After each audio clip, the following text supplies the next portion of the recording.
हिंदी में यूपीएससी की तैयारी से संबंधित प्रोग्राम्स को देखने के लिए सब्सक्राइब करें study IQ IAS Hindi. Hello students, अगर मैं आपसे कहूं कि भारत में अमेरिका से ज़्यादा इनकम की इक्वालिटी है, या भारत चाइना से ज़्यादा फेयर है, या जर्मनी जैसे डेवलप्ड कंट्रीज़ को भारत ने इनकम इक्वालिटी के मामले में पीछे छोड़ दिया है। सुनने में शायद आप आश्चर्यचकित हों या आपको भरोसा ना हो, लेकिन वर्ल्ड बैंक की रिपोर्ट कुछ ऐसा ही कहती है।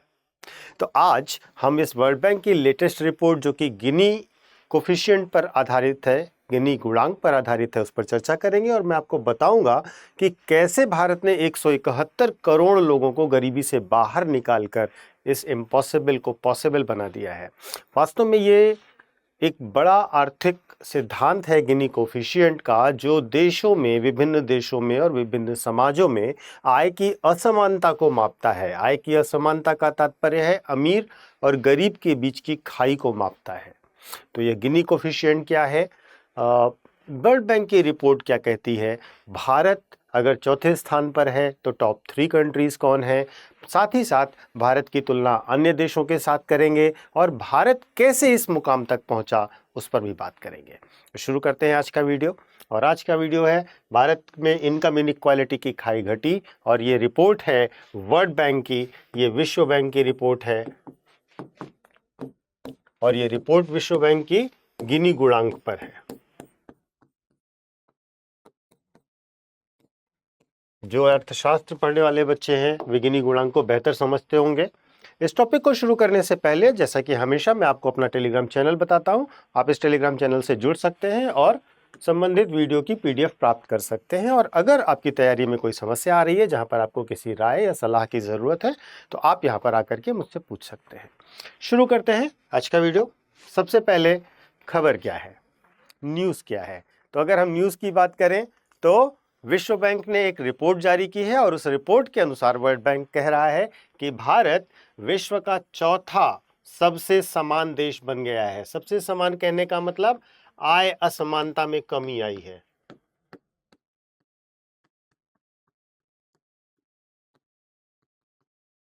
और अगर हम देखें तो ये PIB की इमेज है जहां से मैंने ली है कि इंडिया की इनकम इनइक्वालिटी, अगर हम मेजर इकोनॉमीज की बात करें तो सबसे बड़ी इकोनॉमी है चाइना, जहां पर गिनी कोफिशिएंट शो हो रहा है 41.8% और भारत में है 25.5। चाइना में 35.7 है और यूके में 32.4 है। भारत में इतना कम है गिनी कोफिशिएंट। जितना कम होगा उतनी असमानता भी कम होगी, ये जितना ज़्यादा होगा उतनी ज़्यादा असमानता होगी। गिनी कोफिशिएंट को मैं आपको एक बार समझा देता हूँ, जिससे आपको एक आइडिया लग जाए कि गिनी गुणांक क्या होता है। गिनी इंडेक्स आर्थिक असमानता मापने का एक मानक पैरामीटर है, ग्लोबली एक्सेप्टेड है। इसमें जो वैल्यू होती है वो 0 से 1 के बीच में होती है। 0 का मतलब है पूर्ण समानता और 100 का मतलब है पूर्ण असमानता। तो कम गिनी एफिशिएंट कम गिनी कोफिशिएंट या कम गिनी इंडेक्स का मतलब बेहतर आर्थिक समानता। और जैसा कि आपने अभी देखा, भारत में ये 25.5 ही है, जबकि US में ये 41.8 है। गिनी कोफिशिएंट को स्टैटिस्टिक्स में कुछ इस तरह से ड्रॉ करते हैं। ये वाली जो लाइन है, जो 45 डिग्री की लाइन है, ये कंप्लीट इक्वालिटी को दिखाती है। इस लाइन से, जो 45 डिग्री की ये लाइन है, ये लाइन दिखाती है कंप्लीट इक्वालिटी को, और ये जितना गैप बढ़ता जाएगा उतनी ज़्यादा इनइक्वालिटी को शो करेगा। ठीक है, तो अगर हम देखें तो ये कम इनइक्वल है, यहाँ पर असमानता कम है, जबकि इस वाली लाइन तक आते आते असमानता और बढ़ जाएगी। तो अगर 45 डिग्री लाइन पर आपका ड्रॉ हो रहा है तो इसका मतलब पूर्ण समानता है, मतलब गिनी कोफिशिएंट 0 होगा। ठीक है, ये आपको याद रखना है, ये आपके प्री के लिए बहुत इंपॉर्टेंट है। अगर हम तुलनात्मक विश्लेषण करें सभी प्रकार के आंकड़ों का, तो तुलनात्मक विश्लेषण में हम पाएंगे भारत की विश्व में रैंक चौथी है। भारत से आगे केवल स्लोवाक रिपब्लिक है, स्लोवेनिया है और बेलारूस है, जो कि बहुत छोटे देश हैं। और भारत की तुलना में अन्य देशों को तो अगर हम देखें तो चाइना में 35.7% है, भारत से पीछे अमेरिका भी है, जर्मनी भी है। सभी G7 और G20 कंट्रीज देश, जितने भी G7 और G20 कंट्रीज हैं, वे सब इंडिया से रैंकिंग में पीछे हैं। भारत से आगे केवल ये 3 देश हैं, असमानता के मामले में, मतलब आय के वितरण में असमानता को लेकर के।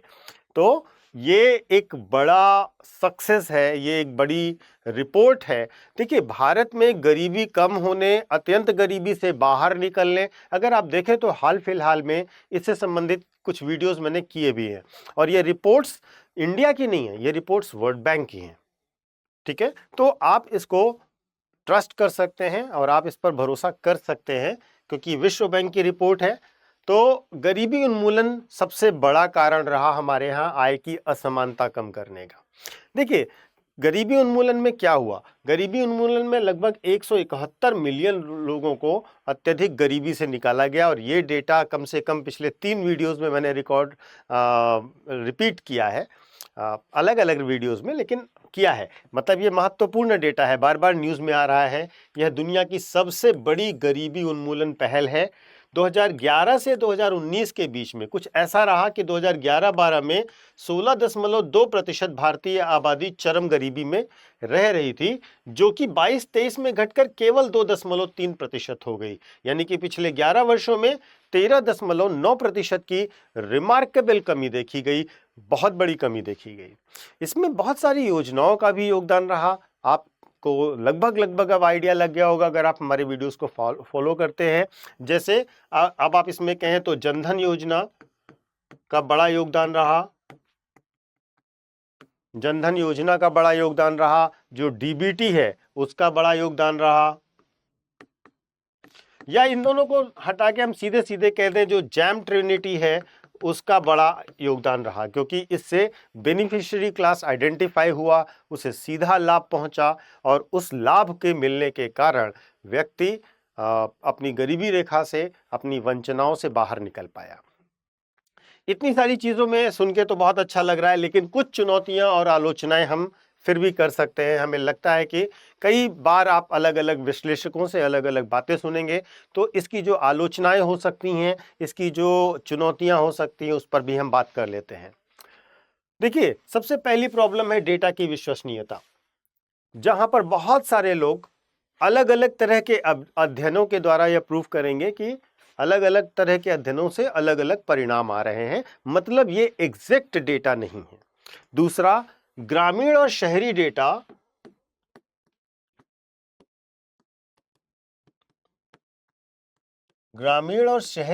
में भिन्न भिन्न परिणाम आपको देखने को मिल सकते हैं, विसंगतियां देखने को मिल सकती हैं।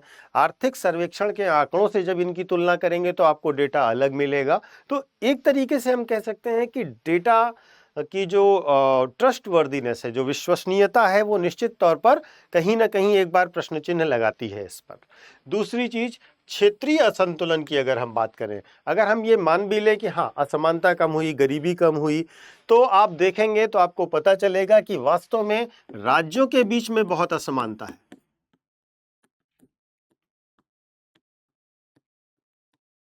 राज्यों के मध्य बहुत असमानता है। आप यूपी बिहार को तमिलनाडु और महाराष्ट्र के पैरेलल नहीं रख सकते। पूर्वोत्तर राज्य जो नॉर्मली निग्लेक्टेड रहे, इस समय सरकार इस पर बहुत ध्यान दे रही है, लेकिन अभी भी इनके पिछड़ेपन की स्थिति को देखा जा सकता है। दक्षिण राज्य और नॉर्थ के राज्यों का अंतर, तो इस तरीके से आप देखेंगे बहुत क्षेत्रीय असंतुलन है। और ये क्षेत्रीय असंतुलन जो इक्वालिटी का डेटा है उसको इक्वल नहीं बनने देता, क्योंकि आप बिहार और यूपी में जो इक्वालिटी नहीं देखेंगे वो तमिलनाडु और महाराष्ट्र में अलग तरीके से देखेंगे। तो ग्रोथ जो हुई है वो सब सेक्टर में और सब राज्यों में एक समान नहीं हुई है। क्षेत्रीय असंतुलन एक बड़ा मुद्दा है। आप एक होल रिपोर्ट को पूरे देश में एक जैसा नहीं देख सकते हैं। और तीसरी चीज, अगर हम असमानता की बात करें तो असमानता जातिगत और लैंगिक असमानता बहुत व्यापक पैमाने पर आपको भारत में देखने को मिलेगी। जैसे अगर आप बात करें तो एससी और एसटी के लिए असमानता है, इनके लिए अवसरों की कमी है, इनकी स्थितियां उतनी अच्छी नहीं हैं। अगर हम वुमेन की बात करें, महिलाओं के लिए अवसरों की कमी है, महिलाओं के लिए रोजगार की कमी है, अच्छे रोजगारों की भी कमी है। जैसे अगर आप देखें तो कृषि में महिला श्रमिक ज़्यादा है, लेकिन जो क्लास 2 और क्लास 1 जॉब है उसमें महिलाओं की उपस्थिति कम हो जाती है ना। शिक्षा और रोजगार में भेदभाव आप देखने को पाएंगे। तो इस तरीके से बहुत सारी चुनौतियां हैं और बहुत सारे फ्रंट है जिस पर आप इस तरीके की रिपोर्ट्स को चैलेंज कर सकते हैं। लेकिन आप केवल ये नहीं कह सकते कि सारी रिपोर्ट एब इनिशियो और एब्रप्टली गलत ही हैं। डेटा सही है, काफ़ी सारी चीज़ों में इम्प्रूवमेंट हुआ है, इम्प्रूवमेंट दिखता है, लोगों की लाइफ और हेल्थ दोनों बेहतर हुई है, जीवन स्तर भी अच्छा हुआ है। हालांकि अभी ये चुनौतियां तो मौजूद है। तो इस तरीके से जो गिनी कोफिशिएंट को लेकर के रिपोर्ट है, ये बहुत इंपॉर्टेंट है, आपके प्री के लिए इंपॉर्टेंट है। और जब आप मेंस में असमानता, आय का वितरण, इन सब चीज़ों पर लिखते हैं तो आपको गिनी कोफिशिएंट को कोट करना चाहिए। इस रिपोर्ट में आए हुए डेटा को कोट करना होगा, इसके हर एक फैक्ट को आपको नोट करना होगा। ये एक इंपॉर्टेंट न्यूज़ है आपके लिए, यूपीएससी के लिए स्पेशली। अब एक बड़ा अनाउंसमेंट है, आज से हमारे यहाँ प्री यूपीएससी के लिए 2027 का बैच शुरू हो रहा है। और अगर आपने अभी तक एनरोल नहीं किया है तो प्लीज़ एनरोल कीजिए।